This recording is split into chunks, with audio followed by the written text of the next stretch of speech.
M2 Techcast, a live internet radio show offering the latest news and interviews with the people driving business, technology, and politics in Michigan.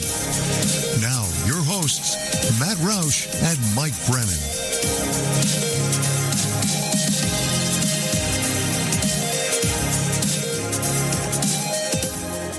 And you're back at M2 Techcast, now MI Tech News TV.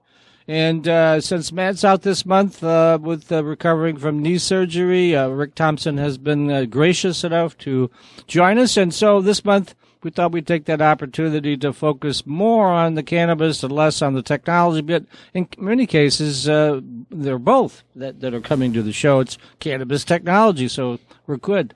And so starting off, we have Barton Morris from Cannabis Legal Group, and Rick knows him much better than I, so I'll let you introduce him. Well, Barton's one of the premier criminal defense attorneys in the state. Cannabis Legal Group's been doing great work for quite a while. But today we're going to talk a little bit about oral swab testing for THC presence on the roadside in the driver impairment situation. There's a brand new program that's been launched by Michigan State Police, which is an extension of the previous program, which is really just an experiment on our citizenry. And we'd like Barton to talk a little bit more about it. So having said that, Barton Morris of the Cannabis Legal Group. Thank you for being here. Thank you for having me. Thanks. Barton, tell us a little bit about your particular training and education in roadside sobriety testing. You have some certifications that are really unique in the state. Well, I've been defending people charged with operating while intoxicated by drugs and alcohol for 20 years. And back in 2008, 2010 is when I began to switch my focus to marijuana. And it was at that time I thought it was necessary that I get a bit more of a scientific education and understanding of the industry and of my job with respect to driving under the influence. And so I sought the American Chemical Society has a course, a bunch of classes that I took, educational classes and hands-on laboratory classes over the several years. I took these classes and obtained certification through the American Chemical Society that's specific for lawyers. It's called the forensic chromatography or lawyer scientist certification. So there's about maybe 50 of them now in the country. I'm the only one that's been certified by the American Chemical Society as a forensic lawyer scientist in the state of Michigan. Huh. And to that respect, you've given expert testimony in many, many court cases regarding these type of situations. Yes. More particularly, I've given a lot of presentations to judges, to lawyers, a lot of educational classes, and I've testified as an expert in court with respect to forensic applications for marijuana and alcohol with respect to forensic evidence. One of the questions I have is, since this THC stays in your system so long, if someone's pulled over and maybe they haven't smoked in a week, but there's still some in their system, then what? I mean, a lot of people are wondering about that. What you may be referring to is the metabolite of THC that's going to stay in your system for a lot longer than the active component of Delta-9 THC. Kind of like, drinking, but you have to wait 8 hours and that sort of thing. But with THC, you got to wait even longer, right? THC and alcohol are two completely different drugs that react in two completely different ways that create two different results within our bodies. And so actually they shouldn't be compared at all just because both of them have intoxicating effects. But marijuana can be like the active component of marijuana, THC, Delta-9 THC, can be within our bodies for several days, but have no impairing effects whatsoever. And it really is dependent upon a lot of things, but mostly the naivety of the user. Some users are chronic users, and therefore they're able to consume marijuana and not even impair their ability to drive at all to a particular degree. And others are very naive and can just smoke a little bit or consume a little bit and be completely intoxicated. So alcohol is completely different. For the most part, most people drink 3 beers. For the most part, they're going to have a pretty similar concentration of alcohol in their body, and it relates pretty directly to the amount of impairment that they're going to suffer, whereas marijuana is completely different. Right, but what I'm driving at is if a cop pulls you over and he's going to do one of these tests on you, and if you haven't done anything, say, in a day or 2 or 3, is it going to show up in the test? That's what everyone's concerned about. It may, but our law regarding driving under the influence of marijuana has changed, whereas before we legalized recreational use of marijuana, the law was that any amount of THC in our bodies was per se evidence of driving under the influence of marijuana. Right. That's no longer the case. Okay. Now, because of the new law, they have to prove intoxication. Somebody has to be materially and substantially affected Weaving, or you can't Right. walk the line or any of that drive jazz, in a right? normal fashion. So no longer, and that's what's really interesting and actually really silly about these oral fluid tests, because the fluid test doesn't measure any type of impairment or intoxication whatsoever. All it does is measure an amount, or perhaps even they try to measure recent use, but Sure. they're measuring the presence of the controlled substance in somebody's body, Right. which, as I said, marijuana, just because somebody may have a presence in their body does not mean that their ability to drive has been substantially materially affected. Oh, okay. So take us through what happens in a typical road sign encounter. A police officer will pull someone over. Perhaps they respond to the smell of cannabis, or they have some other reason to suspect that a person needs to be tested for cannabis impairment. What happens at that point? So much like a alcohol driving related investigation, because these officers were trained in alcohol, they applied those same principles to marijuana, and because there really are no specific studies that have been done with respect to the manner of which that they should investigate somebody that's suspected of driving under the influence of marijuana, and so they're using the same investigative techniques that they use for alcohol. And so let's say they smell or detect an odor of marijuana, and perhaps get an admission from the driver that there was a recent use of marijuana. That's going to lead to that individual being removed from the vehicle and subjected to a number of field sobriety tests, like balance or coordination tests, and Right. some of which may be helpful in identifying somebody's impairment. Many of them are not. And then they've come up with a couple new ones that they try to associate specifically with marijuana that really they do not have the Green requisite. tongue. Yeah, green tongue. Green like tongue? lack Oh. of convergence, for instance. Right? Never heard of that one. Yeah, and we wish you never would have reason to hear about it. Green It's just tongue? junk science. Sure. Okay. Right, but see, the oral fluid testing program is designed to only permit a DRE, a driving recognition expert, to administer the test, and that's the exact training that they're given. Is that they're told that a green tongue is one of the indicators that before. of cannabis use and intoxication. So that's one of the things that they're looking for, and we'll write in police reports. But in reality, there's absolutely, at first, I don't think there's any scientific studies whatsoever that demonstrate it. So they're basically thinking, I guess the people that wrote it are saying, well, what are we, intuitively perhaps think that, somebody under the influence of marijuana may have, and they suggested a green tongue. They might as well have suggested green hair. It's no I think there was a different. movie about that in the 60s, too. But let me just ask you, if you don't mind interrupting, so you get pulled over, maybe you have been smoking or whatever. What advice do you give drivers at that point? What should they say to the police officer or not say? Tough, huh? Well, Hi.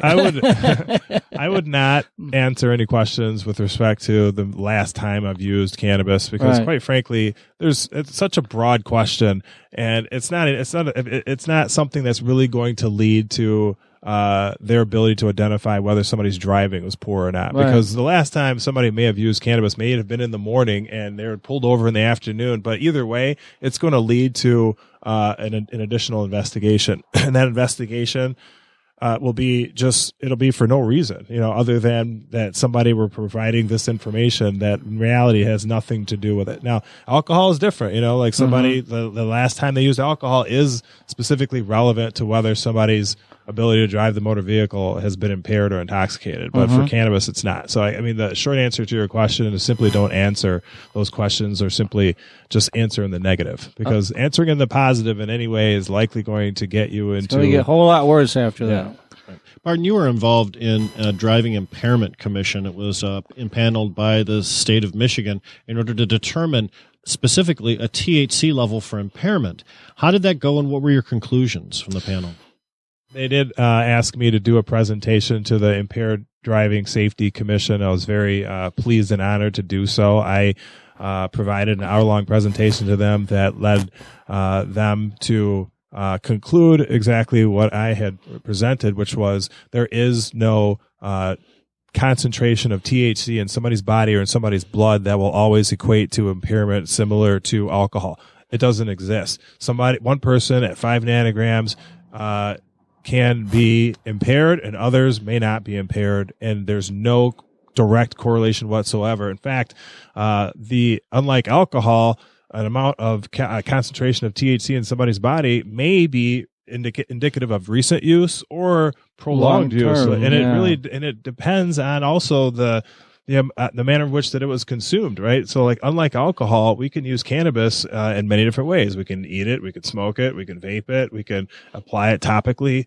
Alcohol, there's only one way to consume alcohol. It's through consumption. It's through drinking it. And so there's just not any scientifically supported number that can be utilized, and they found exactly that. In the last moment or two before we leave the segment, the Alere DDS2 is the technological piece of equipment that they're using to test those oral swabs that they take. Tell us a little bit about that and why you may not have confidence in that. When this pilot program was initiated at that time, our law was different. Our law, with respect to marijuana anyway, was any amount of cannabis within a driver's system was per se evidence of their conviction for driving under the influence, right? Zero tolerance.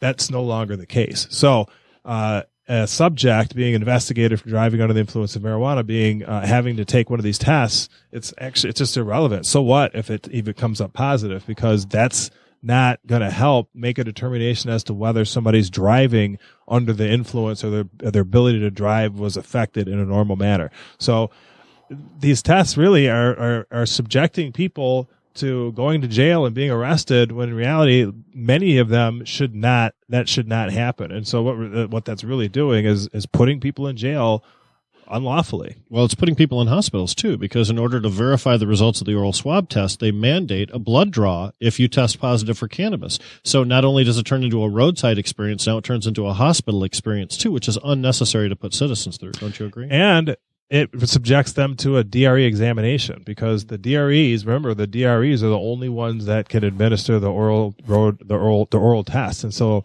those DREs are then going to put them through an entire examination, which means an arrest, brought back to the police station, and then about a 40-minute examination where they take a pulse, they look at like their eyes, they put them in a dark room, they take their blood pressure, they go through this whole 12-step process. When somebody may not even be intoxicated or impaired at all, simply because they may have indicated that they perhaps used marijuana within the past 12 hours. So don't say yes when they ask. Attorneys don't like to say that, but I do. Don't say yes. Yes. Okay, got it. All right, we're running out of time. Let's shameless plug about his law firm, how the people can find out more. Thank you. I'm the principal attorney at the Cannabis Legal Group. We have an office here in Royal Oak with 4 attorneys that are designed and ready to assist anybody with any cannabis, either business or criminal issues. Okay, and if they want more information, they can see us at cannabislegalgroup.com. Okay. This is Mike Brennan. And Rick Thompson. And we'll be right back if I can talk. And you've been watching and listening to M Squared Techcast. What do you get at Lawrence Technological University?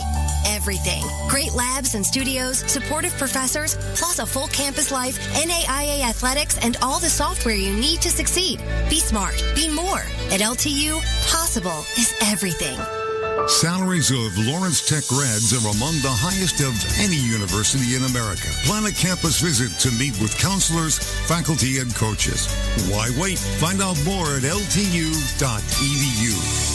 Lawrence Technological University is all about opportunities. You learn beyond the campus, doing real-world research for top companies and honing your skills through co-ops and internships. Apply what you learn. Be challenged. Be more. At LTU, possible is everything. Salaries of Lawrence Tech grads are among the highest of any university in America. Plan a campus visit to meet with counselors, faculty, and coaches. Why wait? Find out more at ltu.edu. Lawrence Technological University graduates earn a degree and a higher starting salary. In fact, when it comes to earning potential, the Brookings Institution ranks LTU 5th among U.S. colleges and universities. Be enriched. Be more. At LTU, possible is everything. Salaries of Lawrence Tech grads are among the highest of any university in America. Plan a campus visit to meet with counselors, faculty, and coaches. Why wait? Find out more at ltu.edu. Mike Brennan, and we're with Rick Thompson, and he's filling in this month for Matt Roush, who's out with surgery recovery. And Rick is an expert in the topics that we are exploring today, which is cannabis.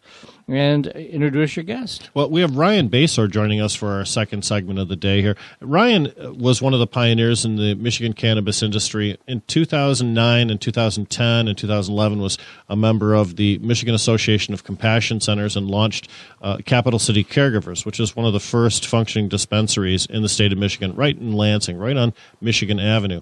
Ryan, thank you for joining us here today. Thank you, guys. You know, in addition to your history, you have made some current news recently with receiving a social equity grant from the Gage Cannabis Company. Before we talk about that, let's discuss a little bit about your history. You had a little bit of a rough road and ended up running afoul with the law. Mm-hmm. Yep. Tell us about that. So when I quit a good career, as many of us did early on, to get into cannabis, I was all in, opened Capital City Caregivers, and then I went ahead and helped find 3 buildings that we outfitted and leased to 3 caregivers, had the Ingham County prosecutor approval, state police walk through, and the local police saying we were good to go. About 7-8 months later, we got raided by the DEA, the National Guard, and National Guard too. Black Hawk troops, guns out of the sky, smoke bombs, and this was this is the end of 2010. It was the first federal Michigan medical marijuana raid that had happened after Holder and Obama had said that they wouldn't do it, but I ended up getting 4 years in federal prison. Ooh. And 6 of us got time. There were 7 of us. And everything was perfectly legal when you did it, and then some politician changed their mind, huh? Oh yeah, I could get into that, but it was 2010, and in 2014, while I was in prison, they passed the Robacher-Farr Amendment, essentially defunding the DEA to $1 per legal state or medical legal state, and then the raids pretty much stopped, but just a little bit too late for me. Oh, wow. And you were instrumental in advancing our cannabis industry when it was just in its infancy. When you came out of federal prison, you took it easy for a while because that was the requirement based on the Bureau of Prisons. But then you decided to get right back into it. You started working with some of the organizations here and got involved in the campaign to elect Dana Nessel. Isn't that correct? That is right. I when I got out of prison, I was in the halfway house, and I was lucky enough to work with my good friend, attorney Bob Beldori, and that led me to be able to, under his company, work on some of the issues that I was passionate about. Got back in with MI Legalize in 2015 and developed, which is going to help me with my, I knew it would help with further business, but taught myself how to build websites, do internet marketing and social media, and worked with a lot of my old cannabis friends and then new businesses as well. And after that, you took a position initially with the Michigan Cannabis Industries Association, and through some of the connections you made with the National Cannabis Industry Association, you became familiar with Gage Cannabis Company's principles. Is that right? Yeah. Early in January, Robin Schneider had been talking to me for months about forming an association, and felt like it was time, and it was a good time in my life to do it. How I met the guys at Gage, I was actually introducing them, showing them a building in Lansing about a year and a half ago that I was consulting with these guys, and they came in and took a good long look at buying it. But I was the first big company that knew who I was and knew what happened, and they showed a lot of respect, and they also, I could tell, loved cannabis, and they loved the culture. Now their culture is they're a little more urban than what I'm, than my, culture. I grew up in Dansville on the farm, but it shone through. I liked the guys, and ended up, working out to a great situation, I think. Now you're an entrepreneur on your own. You've started something called Redemption Cannabis in association with those same Gage guys. Explain how that worked out. Well, as we were, I did a little bit of consulting for them, and one of the owners just said, "Hey, whenever you're ready to do something, to give back and get a project, we'd love to support it." And part of Redemption is part of the proceeds of every every sale basically is going to go to a nonprofit we're starting, and to help the people affected by the war on cannabis, whether they're still in, put money on their commissary, helping their families at Christmas, or just trying to rebuild your life. Because when out of the people most of the people I was in the halfway house with in Kalamazoo are back in prison, so I just know how hard and how big the odds are stacked against you. So I wanted to do that, and I've been lucky enough to have the relationships with 3 great growers that came up in the caregiver system, that are licensed under the MMFLA and passing testing, great craft cannabis. And just through the last 10 years of our lives together, they wanted to work with me on this. So I'm coming into a situation where I'm going to have a lot of flower and there's a large shortage. So I'm liking the first year's chances, and I'm going to just do everything I can to make sure it's a success. Help those guys. Let me leap in on the next question, since this is more near and dear to my heart. So you use a lot of information technology for your outreach. Talk a little bit about what you're doing in that space. Well, so I learned a lot about it, and about 3 years ago, reading about it in prison, and then just staying up all night long watching YouTube videos. How do you gain followers? Search engine optimization. So I've been out of it in the last couple of years. So I know, like, if you're out in 2 years, the world can pass you by in a heartbeat. But I have a good understanding and a good framework, and I've set it up for other companies, just as far as using, making sure that they're, getting to the front of Google, or, engaging the audience the correct way to gain good followers, and working all that together. So I'm just looking at it as a background, and at first I'll be doing my own, but to find the right person to help me with it, it's gonna help. I feel like I'm educated enough to make educated decisions and not fall for some snake oil. Yeah, absolutely. Yeah. One of the things social media has taught us is that video is a format that's much more popular than still photography is at this point. And you've launched a series of videos in order to support redemption and to introduce to your customer base the concept of bringing specialized growers in just to support redemption. Talk a little bit about that. So Rick was helped me with my video. It was a great job. It's completed, and the website is just about done. I'm just finishing some editing and getting ready to do basically maybe a PR release to let people actually know what I'm doing, what the concept is, what they can expect, and the types of people that I'm working with. I talk about this stuff 24/7, and I feel like there's a lot of what I call test tube businesses out there.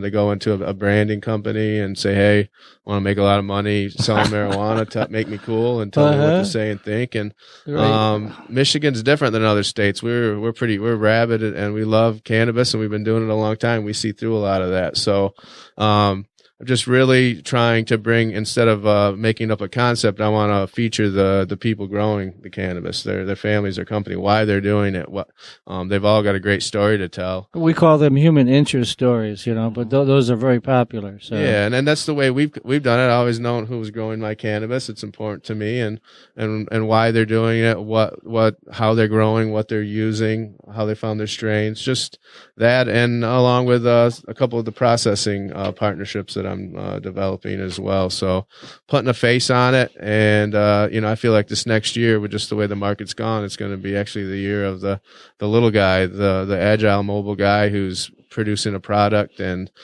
doing good business, while most people are struggling to figure out how to even open stores. And we see a lot of times some of the commercial entities that just are a logo, and you never actually see the faces behind leadership, management, or especially cultivation. And with cannabis being such a consumer item, you consume every single thing you get. It seems like knowing who crafted that cannabis could be a market advantage for you. Something that you mentioned was unique in Michigan's system. Yeah, I'm excited. I'm excited to be working with the people that I'm working with.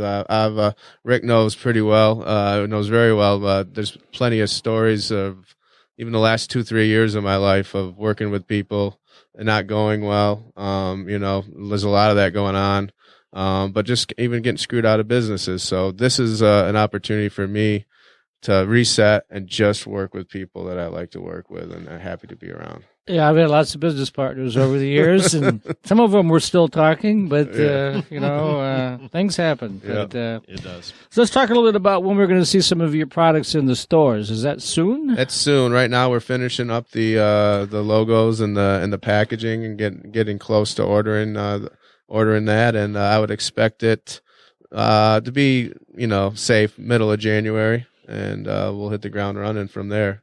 I know you mentioned your website's not complete yet, but what would the address be when it is complete for people that listen to this podcast in the future? www.redemptioncanada.com. And Is there a placeholder or something there? If they it'll just say nope, nothing yet. Under construction. Yeah, under construction. It's coming soon. I want to, I'm definitely taking a patient approach of doing this right and not try to. I'm just going to try to do everything right the first time and do it, comfortable and steady. You smiled through the whole interview. It's clear that you're excited about this opportunity, and Michigan welcomes you back into the fray, man. Thank you. Okay, one last question. Do you have an email address they can reach out to you at? It's ryanb@redemptioncanada.com. Okay, we're going to have to leave it at that. Thanks very much for being with us today, Ryan, and we'll be back with another segment and this same topic, and Rick and I will see you in a few minutes. As a Lawrence Technological University graduate, you're not only marketable, you're worth more. Yes, more. According to Payscale.com, when it comes to graduate salaries, LTU is in America's top 100. Be invaluable. Be more. At LTU, possible is everything. Salaries of Lawrence Tech grads are among the highest of any university in America. Plan a campus visit to meet with counselors, faculty, and coaches. Why wait? Find out more at ltu.edu. Lawrence Technological University is more than a school. It's a launch pad for your future, offering industry-leading facilities and 100-plus programs that are ranked among the nation's best. Be unstoppable. Be more. At LTU, possible is everything. Salaries of Lawrence Tech grads are among the highest of any university in America. Plan a campus visit to meet with counselors, faculty, and coaches. Why wait? Find out more at ltu.edu. Hey, it's Mike Brennan. We're back with our third segment on M Squared Techcast, now MI Tech News TV, and we have Ken Harrell on the line, and he's one of Rick's associates. Oh, I should introduce Rick Thompson, who's filling in for Matt Roush. I'm having a hard time talking today. You're doing just fine. Yes, Matt Roush, who is on, recovering from surgery to his knee. He'll be back sometime in December. So we thought we'd take this opportunity, since we have a cannabis expert joining us, to talk a little bit more in depth about the exploding market for cannabis in Michigan. Just all sorts of things: CBD, hemp, cannabis, you name it, right? And there's so many opportunities in the stock market for those savvy individuals who have a little bit of disposable income and who want to really get into the details. And that's Ken's specialty. Ken, welcome to the program. Hey. Oh. How you doing? We're doing. I thought we lost him for a second there. Yeah, We're doing great. The stock market's at record highs. How are cannabis stocks doing right now? Funny you should say that. Yes, the market is at record highs, and cannabis stocks, unfortunately, are at record lows. It's been a very brutal year, to say the least, for cannabis stocks. Now, we can say that that's partially attributable to its being a newer industry. A lot of speculative money went into the industry immediately, and maybe returns haven't been quite so quick as people imagined. Is that correct?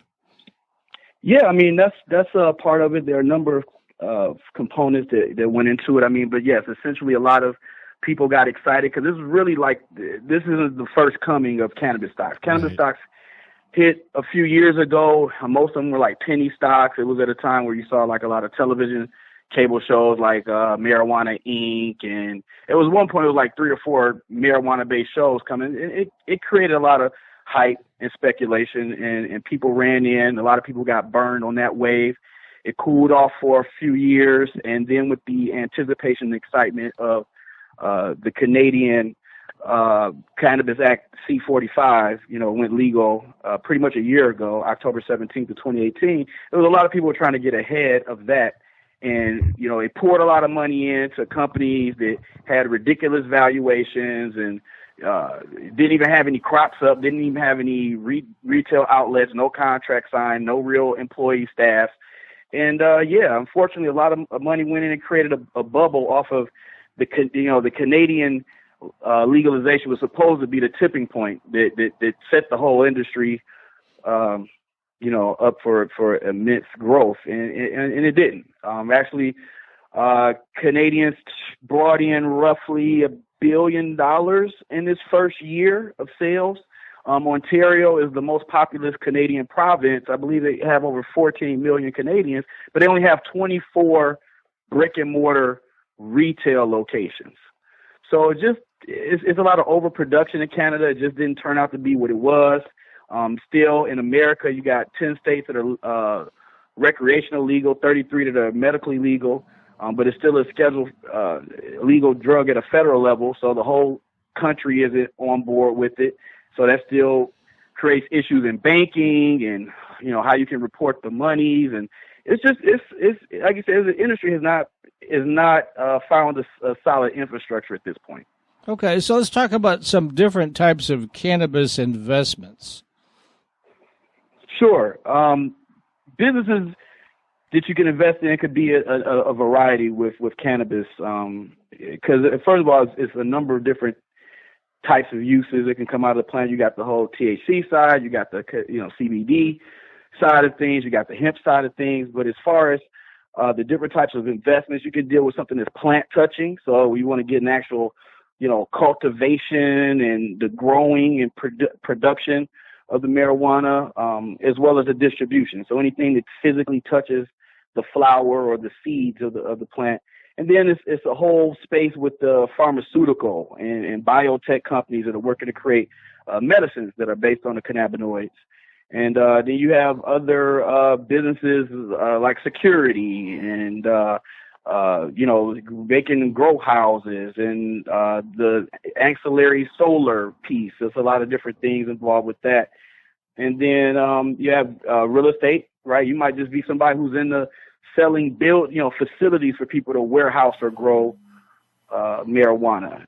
Consulting services, technology, it's a number of different business opportunities that are sparking up. There's also lighting and protection and video surveillance and all that stuff. Yes. Right? Yeah.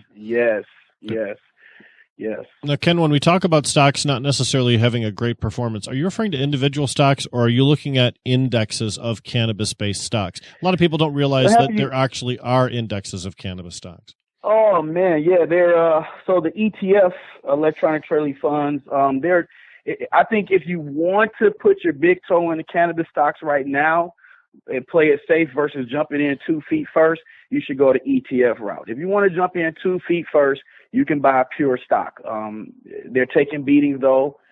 Some of the top names like Canopy Grove or Aurora, Tilray, Kronos, Kush Bottles, and the like, Scott's Miracle Grow. But there are a lot of ETFs that are out there that are trading. Most of the ETFs are trading around the $12 to $15 per share mark. So very affordable to get into them. A lot of them have low market capitalizations, under $1 billion of assets.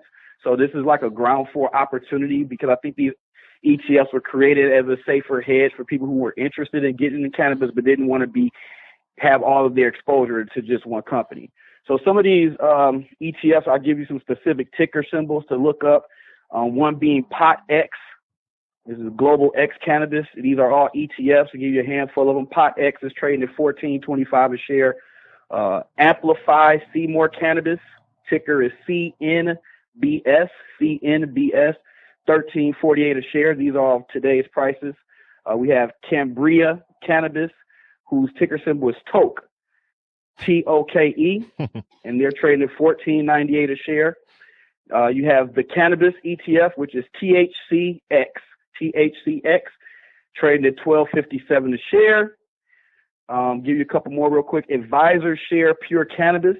Ticker symbol is YOLO, like you only live once, YOLO. And their price is $11.82 a share. And then finally, the Alternative Harvest ETF. Ticker symbol is MJ, like Mary Jane. trading at $16.15 a share. Love those ticker symbols, huh? We're going to run out of 4-letter acronyms for cannabis. MJ, YOLO, You got it all Toke, covered there. gotta love Yeah. that. Holy Well, it's cow. easy to tell what those cannabis companies are about, though. Yes. When you mention some of the companies' names, you mentioned some plant-touching names and also some ancillary industry names like Kush Bottles and Scott's Miracle Grow. Mhm. Are we seeing the same kind of hit on those stocks as we see from some of the plant-touching stocks?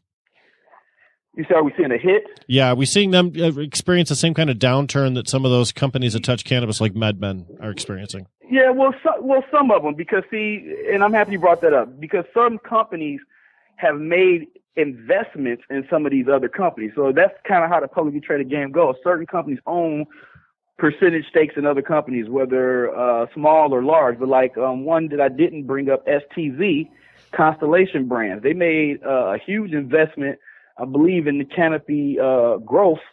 And as Canopy, the market's taking a downturn, so in turn that affects the revenues that Constellation Brands expected to come from that relationship. Because I know that they've been doing some things with researching like cannabis-infused beverages. So there's been a number of companies that are trying to, American-based companies that have been trying to invest in Canadian businesses since it's legally there to expand their product line offerings. But yes, right now, everybody who has a big hand in cannabis currently is getting burned. No pun intended. Go ahead, Mike. So one of your talking points here was talking about Veterans Day, PTSD, and marijuana treatment. Let's talk a little bit about that. Well, yeah, as you know, a week ago today, we celebrated Veterans Day in the United States, and I thought it would be fitting to just kind of explore what's going on with veterans, because we've heard a lot about the PTSD. We know that our veterans have been grossly underserved in America, especially from a healthcare standpoint. And a lot of veterans use marijuana. Actually, I want to say it's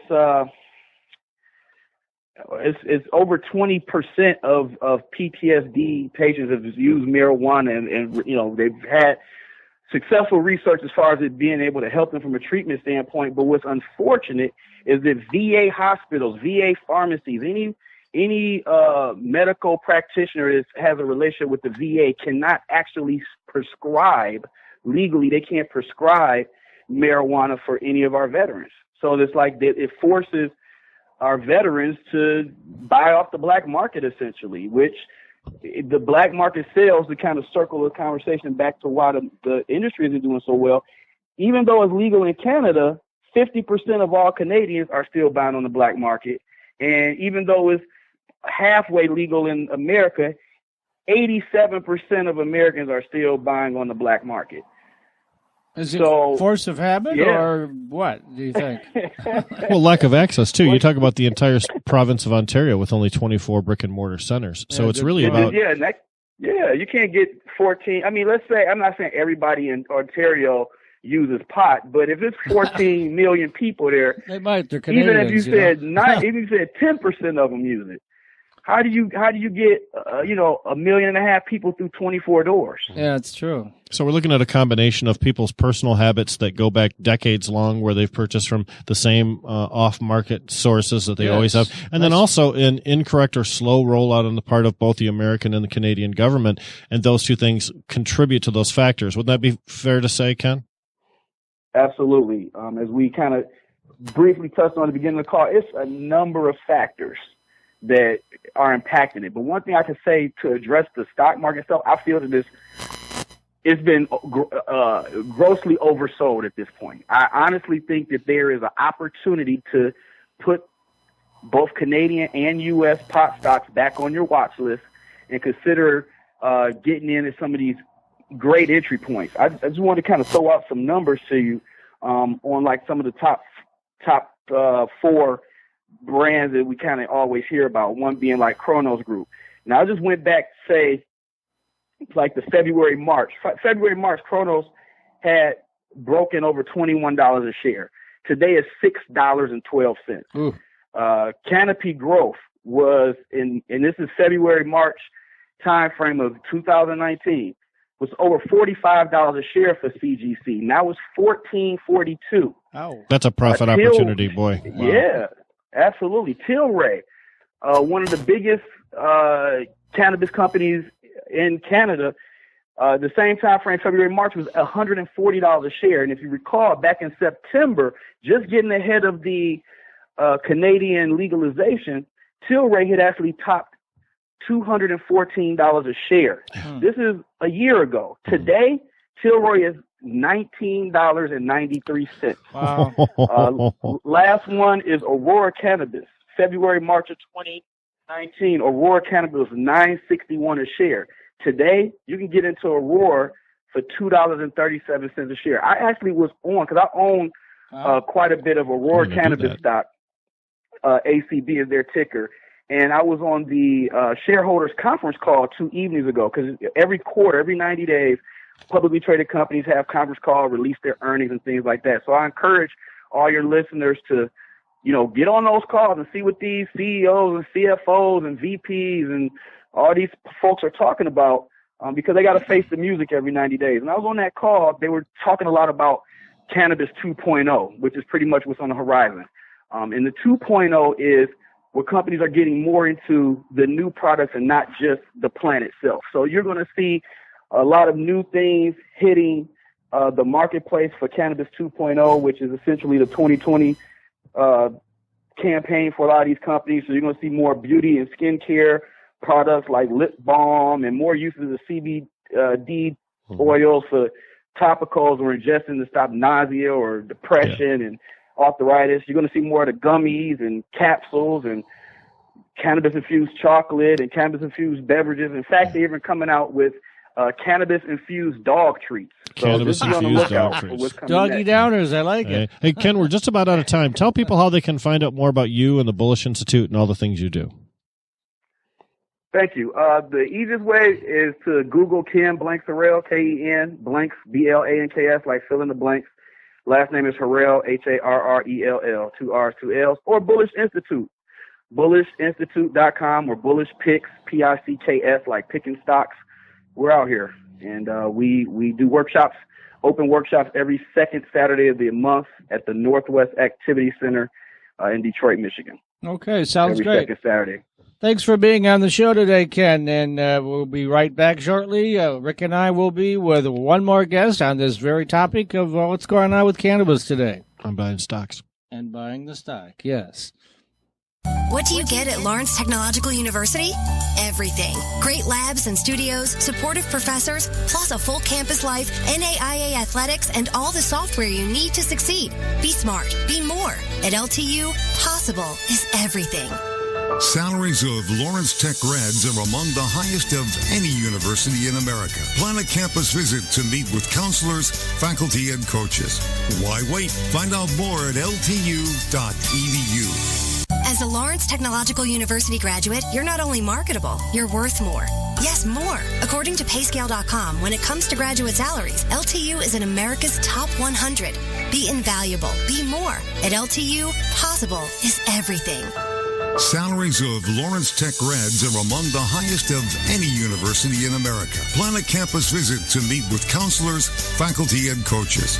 Why wait? Find out more at ltu.edu. Hey, it's Mike Brennan. And Rick Thompson. And Rick's filling in for Matt Roush, who is out recovering from surgery to his knee. Be back sometime in December. Rick is a cannabis expert, and so we thought we'd take this opportunity, since he is, to talk a little bit more about cannabis than we typically do in our monthly cycle. So I've invited Mike Skinner to join us today. I just ran into his crazy brother Bob about a week ago. Asked if Mike was out of jail yet. He said, yeah, he is. So I said, okay, we'll get him on the show. So just kidding. Mike and I know each other from his days as a co-founder of Ideal Technology Solutions, right around the corner from here. You almost hit it with a rock, right? Yeah, right in this area here, Royal Oak. Yeah, and so one of my very first sponsors that got me when MI Tech News launched in 2000, somewhere around there, I don't know exactly when it was, that I hit you up for money and you agreed. So you'll be getting that call again soon. But right now we have with us Rick Thompson. And we're going to talk a little bit about the jungle control, which fits in with this whole cannabis theme, right? It sure does. And the technology theme too. We go back a long time. I hate to admit how long ago, but we were just very young back then, like 20 years old or something, I think. You got so, it. No problem. Well, same as back then. I've been an entrepreneur for a long time and always sort of looking for the new things. When we were in the technology game back there, we were the first ones to bring the cloud back then to the world place. And that's sort of how I fell into Jungle Control here. Jungle Control is really technology, and that it was discovered. The parent company of Jungle Control is a company called Tigris, and they discovered a couple of new molecules, which they got CAS numbers and patents on, and 42 more patents that they applied for. And basically, it's a safe acid and a safe base. So for people that are out there growing, that they know that they use salts to manage, how plants fight off pests and create growth. And so they found out that it worked pretty well in cannabis, sort of by accident, that one of the co-founders' sons was growing cannabis back about 5 or 6 years ago, and was having some problems with some powdery mildew. And they had these new chemicals that were going through the patenting process. And the guy said, well, I'd like to try it. I'd like to see if it did something for powdery mildew. Lo and behold, week later, had the product up there, and in a couple of days, he had got rid of all his powdery mildew. And, everyone was sort of a little bit stunned because we didn't know what the molecules did. We just know that they act like an acid and a base, but they're safe to human, plant, and animal tissue. So the same guy was pretty curious and started doing some experimentations and got 13 different types of genetics and took them and did side-by-side comparisons and saw that using Jungle Control as part of his overall nutrient program that they grew bigger and better. And wow. Well, you were saying when we talked about before we started that you could spill the acid or the base on your hands and it wouldn't do any damage whatsoever, right?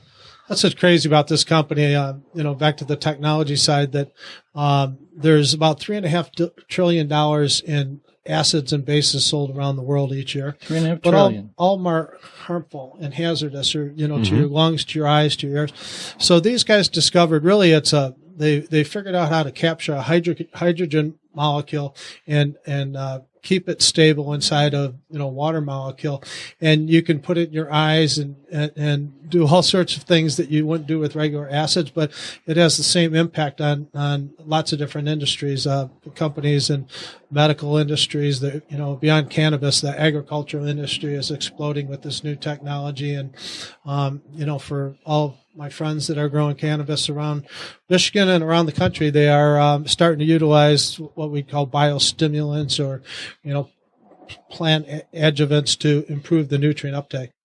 Now, in our industry, we use pH up and pH down in order to neutralize water and to get it to the proper level. This is something that would work within the soil itself to accomplish that same effect. Is that right? It does both. So how I got involved in the company was I own a greenhouse up in Waterford, and we have soil and hydroponic based growing processes. So when I set it up, I have 10,000 positions to grow lettuce heads, and I had 8,000 on one tank and 2,000 so we could test different things.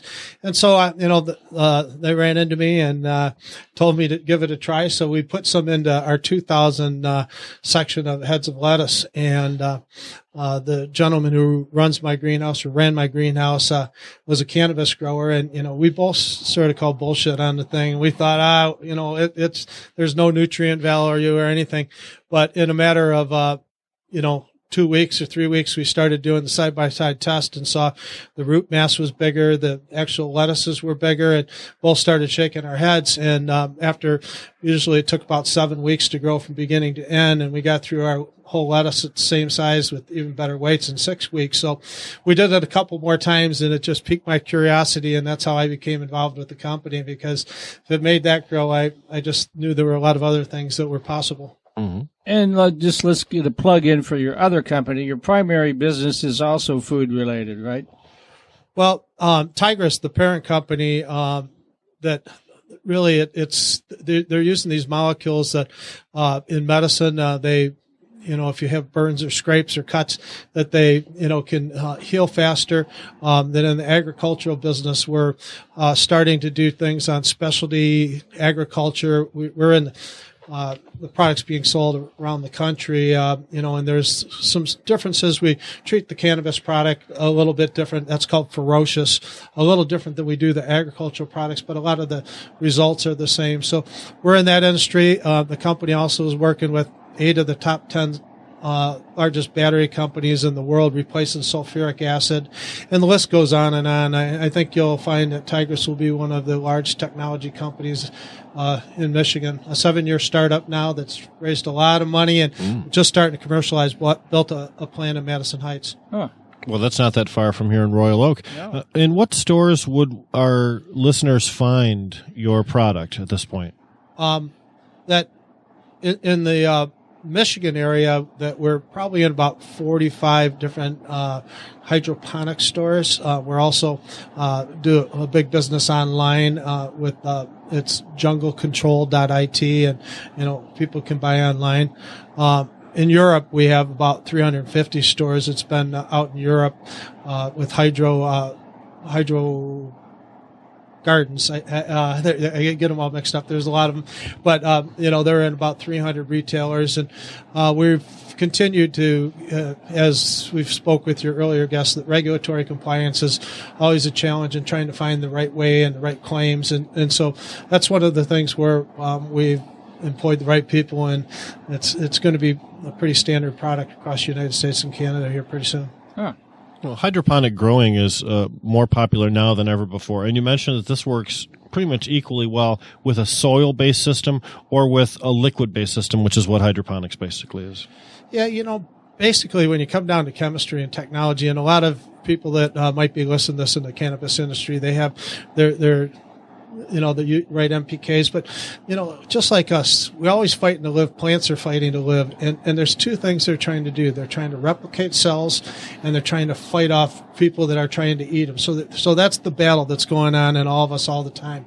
And when I talked about the new unique chemical processes that we have, so we've tied that extra hydrogen into water. So everyone's heard of H2O, and a simple way to put this is H3O, and it's a normal organic kind of Isn't that heavy water, H3O?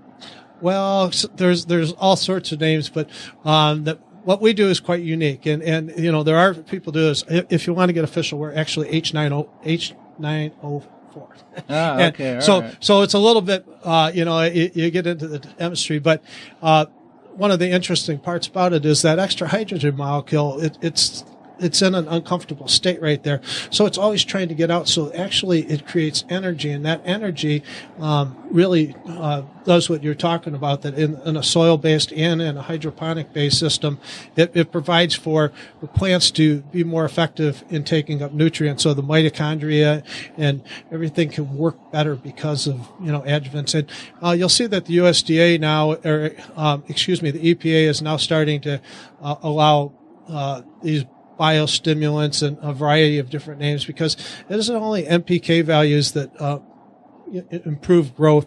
It really is a combination of getting the most out of the nutrients so the plants can uptake them and be healthier. Mm-hmm. Nitrogen, phosphorus, potassium, that's the NPK we're referring to. And most gardeners would know that mix because those 3 numbers appear on the face of almost any garden-style nutrient that you're purchasing, right? Right. Yeah, they do. And I think one of the things that I find pretty interesting is now working in the agriculture industry that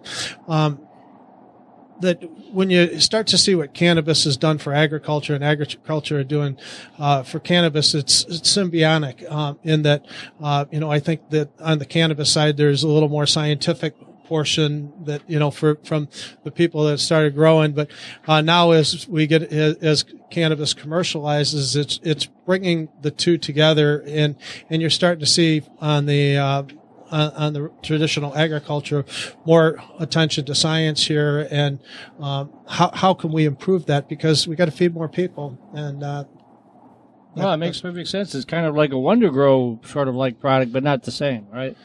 Well, it is. We're working with a lot of the big nutrient companies right now, and from on the the Ferocious line that we have, a leaf wash. And when you talked about pH up, pH down, that ours is sort of it's a 3.5, and it really doesn't impact pH. It just allows, nodular spacing to be tighter, that there's more biomass. And when we look at the world today, and I've been talking a little bit about agriculture and cannabis, hemp comes to mind. And in the agricultural space, I think some people refer to hemp more in the cannabis space, but in my mind, it's an agricultural product. Under the Farm Bill that just recently passed, that legalized it here and everywhere in the United States. Yeah. Right. But it's similar to cannabis, but you need to do things a little bit differently. They don't all grow the same. So I think that, people out there that are farmers and, need to just be cautious in terms of making sure how you plant, and some of the mistakes that have made in Washington and other states where, you got male and female plants coming together in the fields that make it difficult. And suddenly everything's flowering, right? So, correct. Yeah, go ahead. I was going to say, there's a lot of farmers in Michigan that are seriously taking a look at hemp, particularly with the fact that the tariffs are hurting soybeans and corn and all the rest. So, but the people that I've talked to that are experts in hemp are saying start out at a really small and kind of really understand what you're doing. Don't start out with 1,000 acres because it'll be just a gigantic headache. Well, a couple of things I'd say there that, I've helped some people start from seedlings. It's a shorter season here in Michigan. Right. And so if you can get some seedlings growing before you get them out in the plant, it's, so you have something healthy out there, it's a good idea. And then, that soil, just like you see cannabis cultivators using cocoa and other things, that when you're out in the fields, soil comes in lots of different forms, that there's, sandy and, clay filled. And so you really have to understand it. And that's one of the reasons why jungle control, that it modifies the soil to be able to allow different things. So you have to be a little bit, responsive to what platform you're working in. Okay. We got about 2 minutes left, so this is where we let you do a shameless plug again for your two companies and tell people how they can find out more. Well, Jungle Control is junglecontrol.it, and there's a website there. We're on all the Instagram. My background's technology, so you're going to see a lot more of us. We've got a pretty good social platform there, but agriculture, sort of we fight between which one we want to do.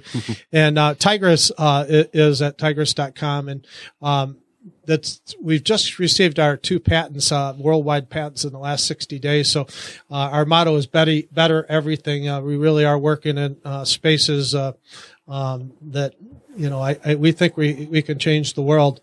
And, we've, haven't had a website. We've had there's a lot of big companies that might be interested in our technology and put it on a shelf. So we're just going to break out a website in the next 2 weeks. It's been sitting there for about 4 months, and we wanted to make sure we had our act together before we brought it up live. So that'll be explain the rest of it. Is that Tigris like the river or Tigris like the creature? Well, it's Tygrus.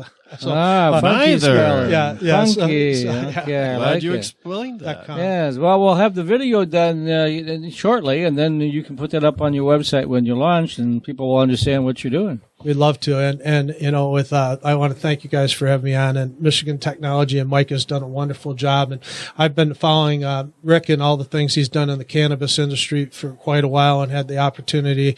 And, I think both of them are doing wonderful things for, their industries, and really. You have to pay them for that? Yeah. No, maybe lunch. Right, maybe lunch. I don't know. That was, No, I mean that sincere, that you both have the heart. Appreciate it. Oh, well, thanks very much. Yeah, it's labor of love. It sure isn't for the cash, right? Well, I enjoy coming here just to get my knowledge expanded. Ooh, it's I like a nice that. time. Good response. So, all right, well, programming note, I'm taking next week off for Thanksgiving break because it's been a long year and I'm burned out. So, but hopefully we'll have Rick back one more time on December 2nd if we can work that out. I don't think Matt's going to be quite ready he's still hobbling around and can't drive. So we'll see what happens. But anyway, we'll be back on December 2nd, hopefully with Rick. But if not, Matt, then we'll see you then. And we wish you all a happy Thanksgiving. Thank you. You bet. Thank you, guys.